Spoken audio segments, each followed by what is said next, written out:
Olá pessoal, tudo bem com vocês? A análise que nós vamos fazer hoje é desse fundo imobiliário POR 11. Ela é referente ao mês de setembro, saiu no dia 21 de outubro. Antes de mais nada, eu quero falar que aqui nós temos uma análise do fundo, não é recomendação de compra nem recomendação de venda, né? O POR 11 ele é um fundo de papel. O fundo de papel ele ganha dinheiro comprando CRI, e esses CRIs eles não apresentam uma valorização após a compra. Não é como o fundo de tijolo que o imóvel valoriza. Nós só conseguimos ganhar uma valorização de cota quando nós compramos o fundo de papel descontado. E é exatamente o que nós vemos aqui, um desconto no fundo de papel, ele está no valor de 0,84. Está bem descontado. E ele tem um patrimônio líquido de 356,4 milhões. O dividend yield dele é de 13,63%. É um ótimo dividend yield. E aqui o fundo fala que o dividend yield dele, numa cota base de 8,04% a 13%, é a mesma coisa de ser um IPCA mais 8%, isso considerando o IPCA de julho de 2025. Aqui no comentário da gestão, nós temos a gestão nos informando que eles fizeram uma compra de uma CRI, a CRI Zircon, e essa CRI Zircon passou a fazer parte do PL do fundo numa quantidade de 3,16%, é uma quantidade considerável, né? Eles compraram a taxa de CDI mais 4%, e eles têm uma cobertura, uma garantia de 230% do saldo devedor. Como é que isso funciona? Eles têm essa garantia por cessão fiduciária dos recebíveis. Se alguém compra algum loteamento, inclusive os loteamentos já estão construídos, já estão quitados, se alguém compra esse loteamento e o devedor do CRI tem sido inadimplente, então o fundo ele recebe esse valor restante que o devedor receberia dos compradores dos lotes, o fundo vai receber. Aqui a seção fiduciária dos aluguéis, os aluguéis passam para o fundo em caso de inadimplência. A alienação fiduciária de imóveis, o fundo ele passa a possuir aqueles imóveis, então ele pode vender aqueles imóveis ou ficar com aqueles imóveis caso haja inadimplência. E, além disso, eles têm um fundo de reserva equivalente a um PMT, ou seja, eles têm um fundo de reserva equivalente ao valor da dívida que eles fizeram. E, além disso, aval dos sócios. Em outubro, eles fizeram a aquisição do CRI Calas com CDI, uma taxa de CDI mais 2,5%. Aqui nós temos mais comentários da gestão. Ele fala que esse CRI Novo Mundo, ele começou a fazer algumas amortizações, ele fez uma amortização em setembro e fez uma amortização em outubro. A venda das debêntures da JHSF, que representava 1,7% do patrimônio líquido do fundo, e quando eles fizeram a aquisição dessa debênture, ela estava com uma taxa de CDI mais 1,7%, e eles venderam a CDI mais 1,25%, ou seja, aqui eles ganharam capital, mostra um ganho de capital para o fundo. E aqui ele explica por que ele não faz compras de muitos CRIs, porque ele fala que a inadimplência aumentou, principalmente no que diz em respeito à pessoa jurídica, e ele fala que não compensa comprar um CRI que vai ter um risco maior e com um valor menor. E aqui ele traz um gráfico mostrando esse risco.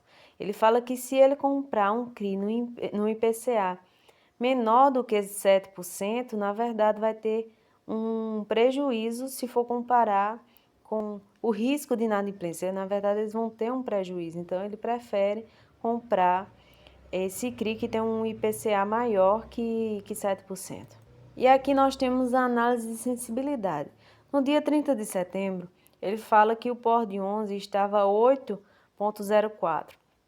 E se a pessoa comprasse nesse valor tão descontado, na verdade, no lugar dela vir na indexação da carteira dela, ela ter um CDI mais 4,16%, ela estaria comprando a um valor de CDI mais 6,9%. No lugar de comprar um IPCA mais 10,05%, na verdade ela estaria adquirindo o CRI num valor de IPCA mais 17,29%. Isso descontado já a taxa de administração. Isso é maravilhoso, porque se você compra um fundo imobiliário descontado, um fundo de CRI descontado, é como se você tivesse um CRI com uma taxa superior ao que uma pessoa que comprasse no preço justo estaria recebendo. E aqui nós temos os rendimentos mensais, nós podemos ver que eles são bem constantes, entre 0,8, 0,9, 10 centavos. E aqui nós vemos a performance desse CRI. Nós vemos aqui do rendimento distribuído e o resultado total. Nós vemos aqui em agosto e em julho que ele teve, na verdade, um resultado um pouco superior ao que distribuiu. Porém, em setembro de 2025, nós vemos que ele teve que usar um pouco da reserva que ele tinha para distribuir esse valor de 10 centavos por cota. E aqui nós vemos aqui que ele tinha, na verdade, antes dessa distribuição, a reserva de 918 mil. E aqui, depois da distribuição, ele teve um déficit aqui, teve que usar 410 mil da sua reserva acumulada. Se o resultado continua para o próximo mês, esse resultado, nós vemos aqui que ele vai usar praticamente o restante da reserva dele, se ele quiser manter essa distribuição de 10 centavos por cota. Mais abaixo nós vemos aqui a rentabilidade, ele fala que o POR de 11 está batendo o IFIX e o CDI nos últimos anos. E vemos aqui os ativos da carteira e nós temos aqui esse CRI Cota Minas no valor do PL de 7%, quando o ideal seria, na verdade, uns 6%. Está um pouquinho elevado. Mas quando nós vamos aqui, nessa parte dos ativos em carteira, nós vamos ver as garantias que o POR de 11 tem desse CRI Cota Minas.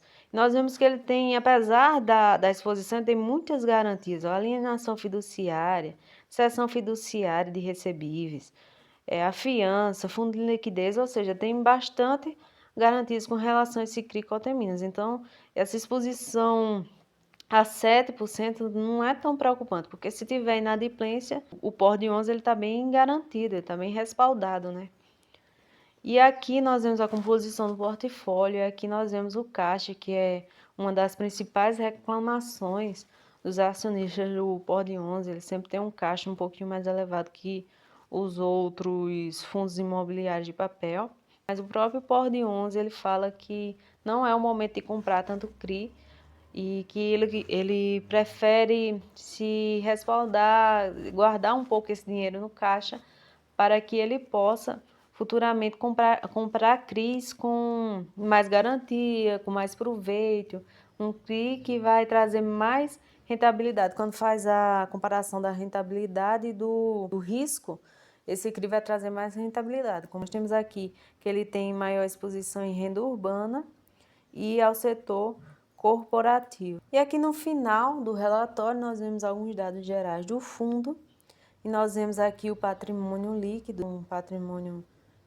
ok. Taxa de administração baixa, 0,9% ao ano, uma boa taxa de administração. Nós vemos aqui o administrador, é o Oliveira Trust, que, na minha opinião, é um bom administrador, não tenho nada que reclamar da administração, é um administrador que geralmente ele tem a fama de ser um administrador que ele é mais pró-cotista. E aqui nós terminamos nossa análise desse POR de 11.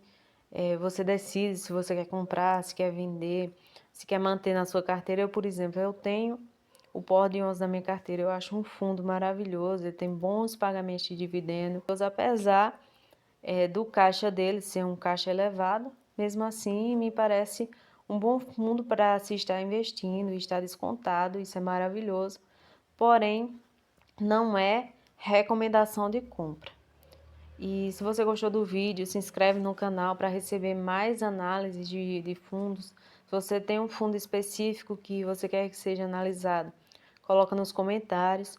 Curte o vídeo para que ele seja direcionado para mais pessoas se você gostou. E nos vemos na nossa próxima análise.